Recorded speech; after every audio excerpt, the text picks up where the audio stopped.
New year ఎలా ఉండాలి అనుకుంటున్నారో చెప్పకనే చెప్పేశారు సమంత. ప్రశాంతంగా ఉండాలి, ఆరోగ్యంగా ఉండాలి అంటూనే చేయబోయే వర్క్ గురించి కూడా హింట్ ఇచ్చేశారు. మరి ఈ ఏడాది శామ్ కంబ్యాక్ కి సిద్ధమైనట్టేనా? సల్మాన్ సినిమాకి గ్రీన్ సిగ్నల్ ఇచ్చేశారా?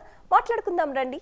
సారీ, మయోసైటిస్ ఇబ్బంది పెడుతోంది అంటూనే ఒప్పుకున్న ప్రాజెక్ట్ ని ఓపిగ్గా కంప్లీట్ చేశారు శామ్. ఒకవైపేమో హీలింగ్ ప్రాసెస్ లో ఉన్నా తన వంతుగా సినిమాని ప్రమోట్ చేశారు. ఖుషీ సక్సెస్ సమంతలో కాన్ఫిడెన్స్ లెవెల్స్ బాగా పెంచింది. ఈ మధ్యే ఓన్ ప్రొడక్షన్ హౌస్ స్టార్ట్ చేసి రియాలిటీ షోని ప్రెజెంట్ చేస్తున్నారు శామ్.